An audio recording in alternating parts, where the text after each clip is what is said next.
Welcome, everyone. I am Dan Zatoon, principal of Hall High School. We're very excited to start the 21-22 school year and glad that you're all able to join us, albeit virtually. We are hoping to have everyone in person, but Department of Public Health had asked for the larger groups at this point to still try to be virtual when we can, so we want to be able to respect that. So we appreciate you joining us and hope that today is informative and kind of helps with really just a lot of operational questions and things that you may want to know about school. Hopefully the transition, your students enjoyed the Link Crew orientation yesterday. They'll have a chance today to go through their classes again, so very excited about that.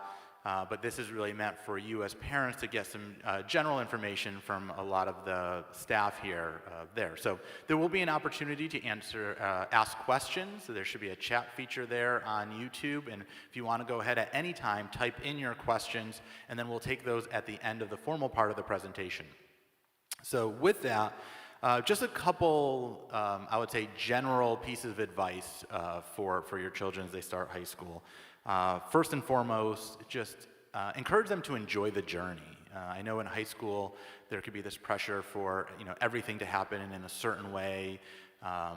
They kind of map it out, and while mapping out your course of studies is a good strategy to have, be flexible, be willing to know that things may change, interests may change. Sometimes pandemics come and modify things, so a lot of things can happen, and so have some flexibility built in to know that something that you might be interested as a 13, 14-year-old freshman may not be that same interest you have as a 17, 18-year-old senior. Another piece of advice there is just trying to have your children, and even for you as parenting, to keep a very even keel. There could be a lot of highs and lows in high school, and it's important to understand that while we hope tomorrow is the best day for every student, for some it might not be, but that's okay. Thursday is another school day, Friday is another school day, and we can continue to kind of work on making adjustments and working toward that resiliency and self-efficacy that we want in our vision of graduate, to be able to kind of work through those pieces. So if there's some trepidation and they're saying that I don't know anybody in my lunch wave, I don't have any friends there, you might find out that by Friday, I met these 2 new people and it's great and everything is wonderful.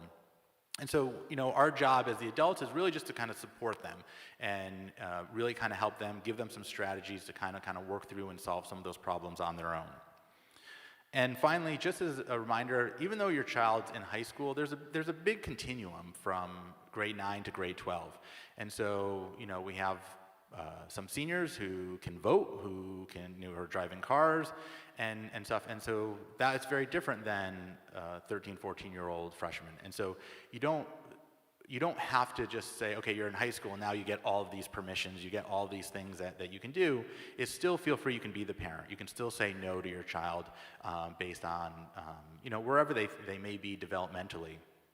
And going from there. And so just have conversations, have open lines of communications with your children to help really best meet the needs for them. Because sometimes they are looking for you to give them those boundaries because they're still even a little bit nervous about that. A couple safety things, just for COVID as a reminder, we are expecting that all students are wearing masks when they come to school, and actually I'll even modify that. We're requiring all students to be wearing masks indoors when they come to school. And when they're outside, whether it's for a PE class or it's a lunch break, they can obviously take their masks off. And as long as students are vaccinated, they won't have to quarantine if they're deemed in close contact. And we'll still communicate, much like we did last year, about any students if it was deemed they're there, assuming that that they stay asymptomatic, and we would ask them to get a test in 3 to 5 days, just as kind of an additional level of mitigation. And final, I would be remiss if I did not give a plug to today's sponsor, the Hall PTO. Just by being part of the Hall family, you are automatically a member of the PTO. It is a wonderful organization who does a great job in helping with PTO newsletter, keeping communication lines, staying involved with your children. And so everybody is a member. They send out a directory everybody's information probably by the second, third week of school. Once again, that is free of charge. For some reason you don't want to be in that directory, you can just notify the main office and we'll pull you before we send that to print.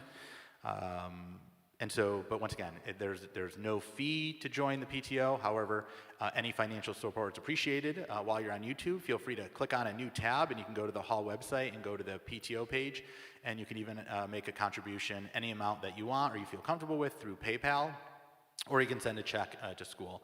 There's also should be an application out in there, but they really do a wonderful job in supporting the schools with programming. Sometimes they'll do some purchases for us, but we're really grateful and appreciative for the PTO here at Hall. So we encourage you to get involved there. So with that, I'd like to introduce some members of the team. We're just going to kind of share some pieces there that we hope you'll find useful. So first up is Jason Siegel. He is our Director of Athletics.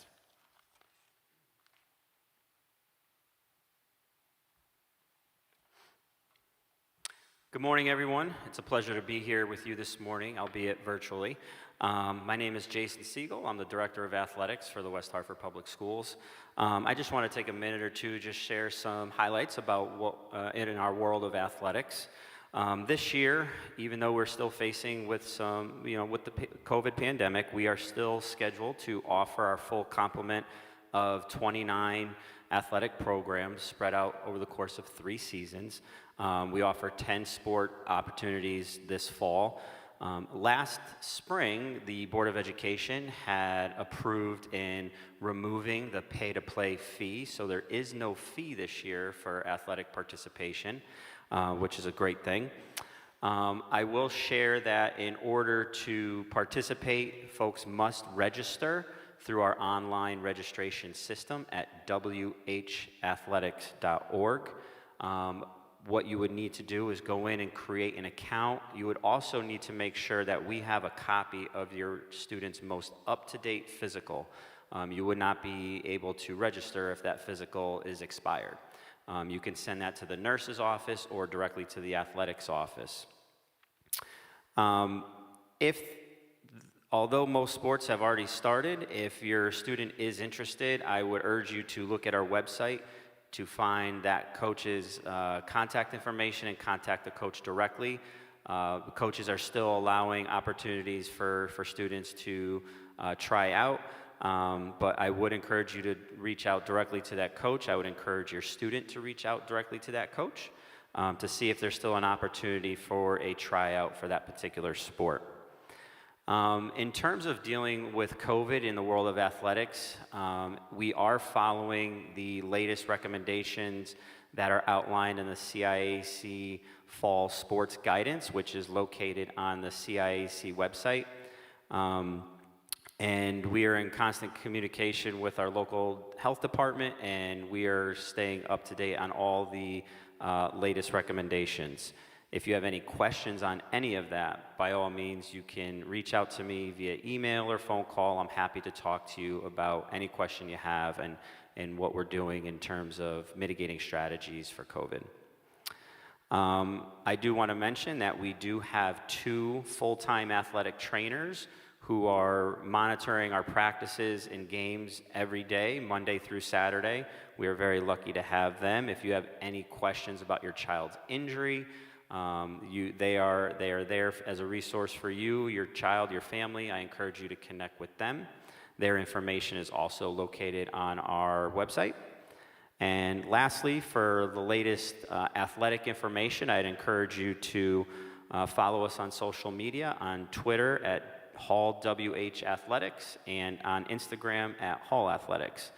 And lastly, I'll leave you with, I am here to work with you and to provide your student athletes the most positive experience as we can. I view parents as an integral part of our team, of which it could not function without your involvement. So I really appreciate when parents reach out to me with questions or feedback. My door and phone and email is always open, so I encourage you to reach out to me if you have any questions at any time. Thank you.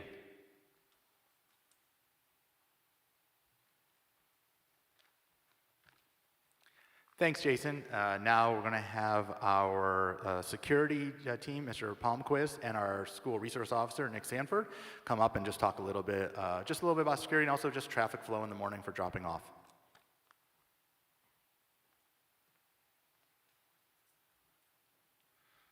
Good morning, I'm Greg Palmquist. I'm one of 4 members of the security team here at Hall High School.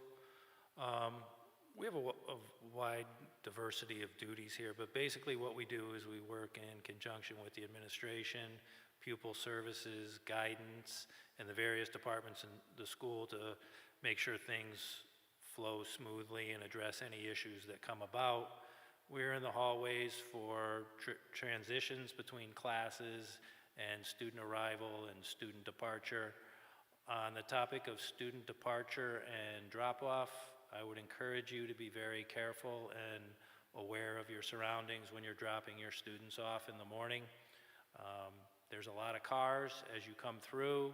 If you could be courteous and just move your car forward so we can keep the traffic flow smooth and safe.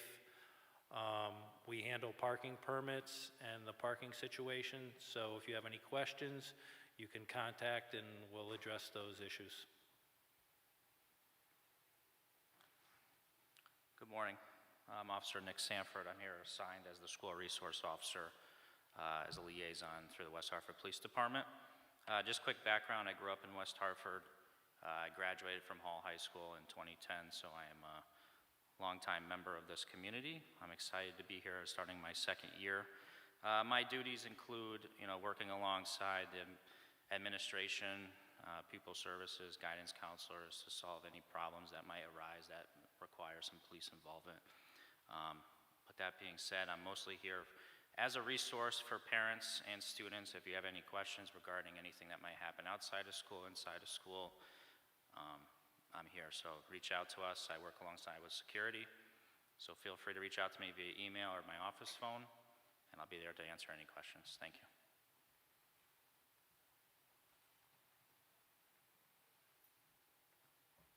Thank you. And now coming from our health office, we have Kathy Winook and Molly Saporis. We are very fortunate here at Hall to have 2 nurses on staff full-time.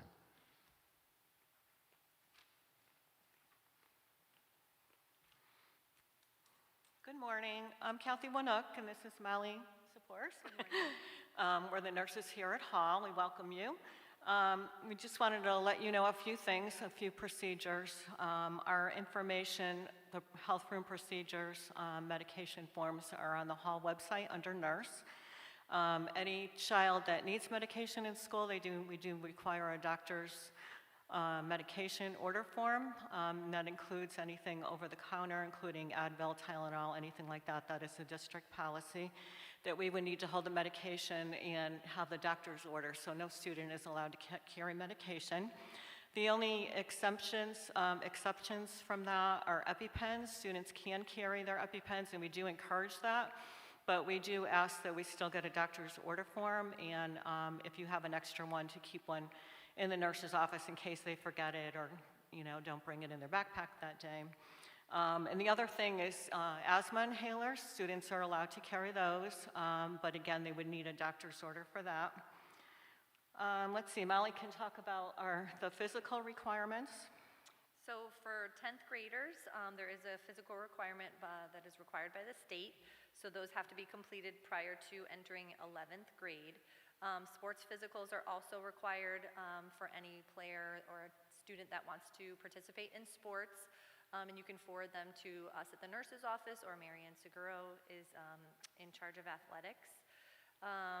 And anytime a student is sick or not feeling well, please instruct them to come down to the nurse's office. They may contact you and saying they're not feeling well, but just ask them to come to the nurse, and we would be happy to assess them and then sign them out through the nurse's office rather than them just leaving on their own. We will always be signing them out. And please keep us informed of any major illnesses or any health updates that come up with your children. We're here as a resource. We're here to help. So anything that comes up at all, please let us know, whether it's something that they have to have surgery for. We can provide elevator keys so they can use the elevator to go upstairs if they're using crutches and that sort of thing. We also have passes if they're going to be late, if they're using a wheelchair or anything like that. And any forms and medications can be handed in today or prior to the start of school is preferable. And if you have any questions, please feel free to reach out. Thank you. Can I just add a couple other things? As far as any questions concerning COVID, I'm sure you're probably all aware on the district website, all the information is, as far as the updated COVID protocols are there, but feel free to call us if you have any questions. Is there anything else? I don't think so. If you need to call us directly, our number is 860-929-5115. Also, if your student's coming in new to the district out of West Hartford, coming new this year or out of the state, out of the country, we ask if you could contact us today because we do need updated medical forms for your student to start school. Thank you.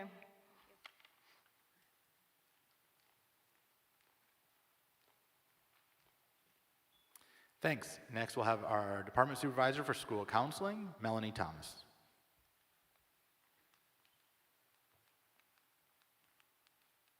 Good morning, everyone. I am brand new to West Hartford Public Schools. I am the Department Supervisor for School Counseling, and I work here at Hall and Conard High School.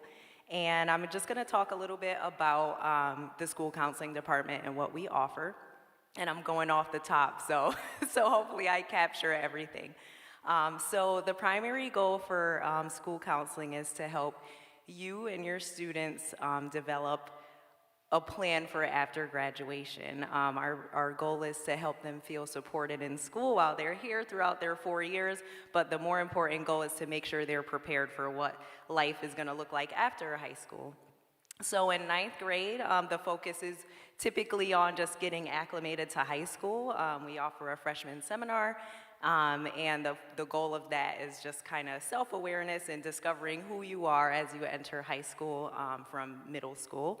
10th grade, we move a little bit more into the career development and just exploring what your interests are and how to connect those to careers and majors. In college or post-secondary education, or if your decision is not to attend college, there's also other options as well. But our goal is to help students kind of discover what their passions are and how to connect that to success after high school.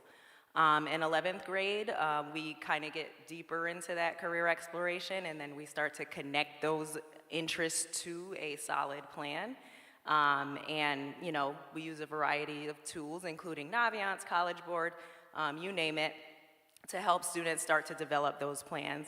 And then finally, in your senior year, students will hopefully start to put that plan into fruition by developing a solid plan and hopefully taking the steps to achieve that plan and be happy about that plan after graduation. In addition to that kind of overall overview, we do work with schedules, so that's what counselors are kind of working on right now. But that is not the only reason why you should see your school counselor. We're here for you for social, emotional needs. We support students through the 504 process. We support students who have IEPs. And we're here as, you know, your cheerleaders throughout your time in high school. So don't hesitate to drop by our office and say, hey. Again, I'm in both buildings, so if your student's looking for me in particular and they can't find me, please reach me via email, and that goes for every school counselor. We're all reachable by email or phone, and please don't hesitate to reach out to us, and we welcome you to Hall High School.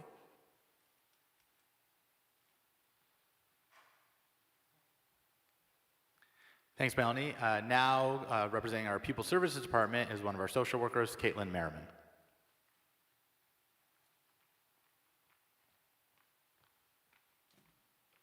Hi, everyone. My name is Caitlin Merriman, and I'm one of our social workers here at Hall, representing Pupil Services today. We actually have 2 full-time social workers, a school psychologist, and we're very lucky to have a full-time crisis team social worker this year as well. So we've got a great department. Stacy Kellogg-Shove is our Pupil Services Department Supervisor. And you know, we really just work closely with all school staff. I can't think of any school staff that we don't collaborate with, just to better support students and ensure their social and emotional well-being.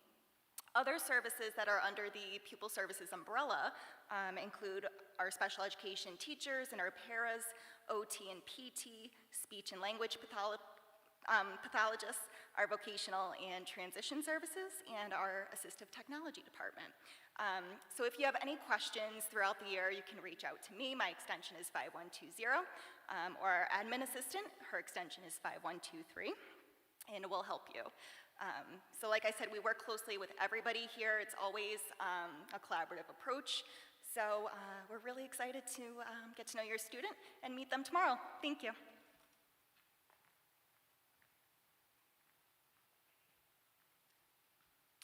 Thank you. And finally, the last presenter we have for the formal part of our presentation, which we'll then switch over to any questions, and a couple of questions have already come in, is our library media specialist, Monica Ahern.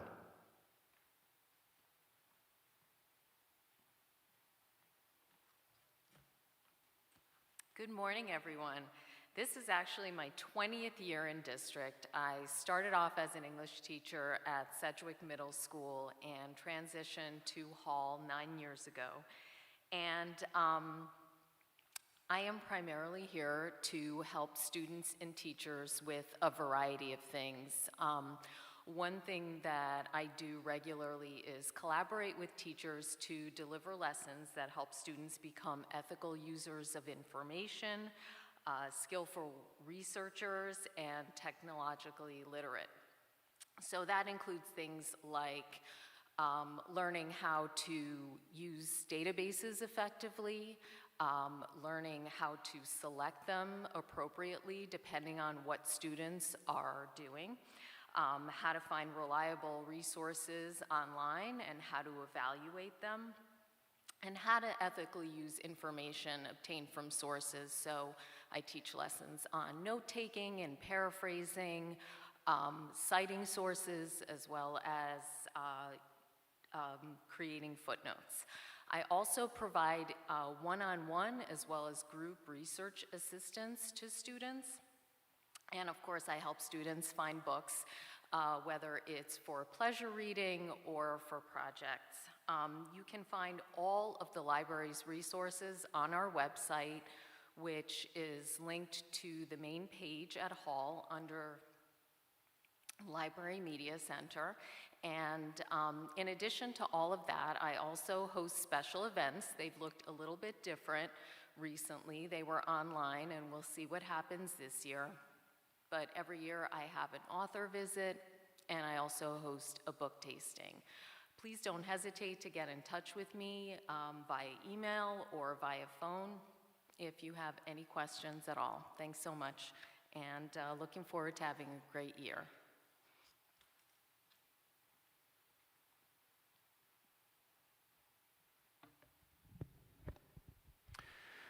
Thank you. Hopefully you can see today we just have really a wonderful team, and this is just kind of obviously a sampling of the incredible faculty here we have here at Hall. Everyone really works really well together, health office, security, pupil services, school counseling. We kind of all work together to kind of be one really strong organization. At this time, and I apologize, I'm not trying to be like some teenagers where constantly looking at their phones, but I had Spencer Bazzano, who's kind of running everything back there, has been feeding me the questions. So now I'm just going to kind of go through and take a look. First question we had gotten was, will the school be deploying HEPA filtration in classrooms or cafeteria? The answer to that question is yes. Actually, we are currently doing that. We did that starting last year. Last year, as part of kind of our COVID safety plan, the district hired a firm or a company to come in and do an analysis of all the buildings throughout the district to make recommendations, and one of those was putting the HEPA filters in all the classrooms and everything in there. So, so that is something that we have been doing and we will continue to do. We've also gotten updated information about, opening doors, windows, allowing airflow in that, and so we constantly take a look at every classroom and try to figure out what's the best way to maximize that. So thank you for that question. Question 2, if a student has gym first thing in the morning with COVID, will they be allowed in the locker rooms to clean up after? I'm assuming you mean like in the current situation. Obviously, if they have COVID, they'll be staying home. But if they, right now with PE classes, they will not be changing. So they're not going to be going down into the locker rooms to change. They're just going to be, in whatever outfit they come to school, participating in gym class. So they won't be using the locker rooms. And once again, just like for all students, before and after class, we would encourage hand washing as a mitigation strategy, as one of the steps that we would go in there. So so let me just try to see. So hopefully that answers that question. And Spencer's giving me the nod that we don't have any other questions currently in there. And so just a couple little other pieces before we wrap up. Some of our assistant principals who are helping with the grade 9 academic orientation are able to kind of join us. So first I'm just going to welcome Sarah Isaacs, who can, I'll make sure I move out of the way so she can say hello. Sarah will be covering the letters O through Z. We also have Kim Ambrose, who's joining us. She'll be covering the A through F. And then hopefully we'll maybe have a chance to have Melissa Hickey, who'll be covering G through N in there. So with that, I'm trying to think if there was any other pieces of information that we want to share. We don't want to take up too much of your time. We thank everybody for being, it looks like a question may have come in.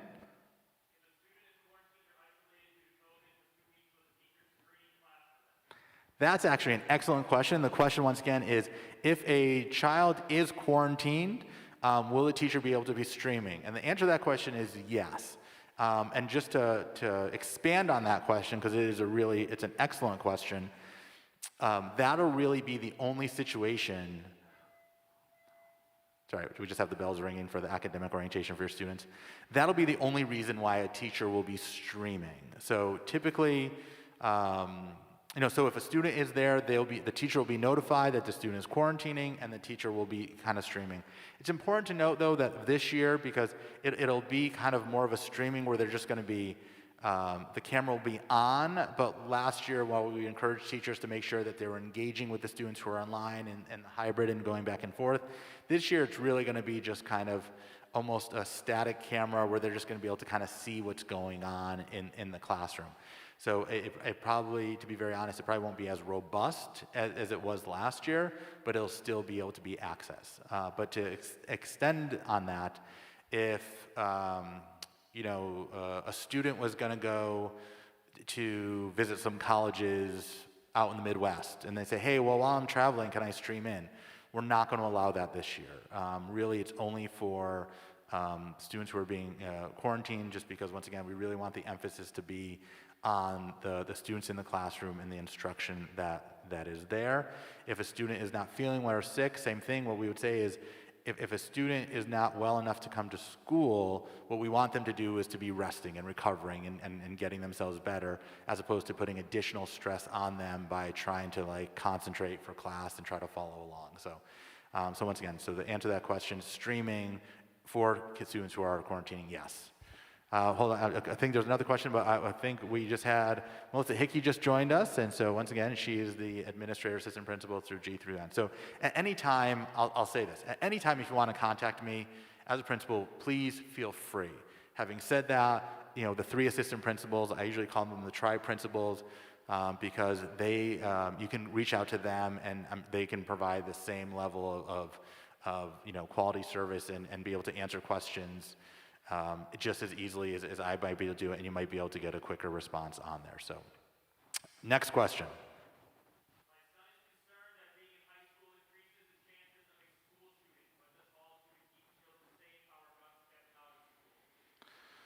So we'll just talk in general about school safety. I think once again, and when we look at that from 360 degrees. One of the things that sounds like with this child and probably many other children is this level of anxiety, a level of safety and things. So that's one of the pieces that we would want to try to address. We feel very comfortable that Hall is, like I said, a very secure place. We have, 4 security people. We have a school resource officer.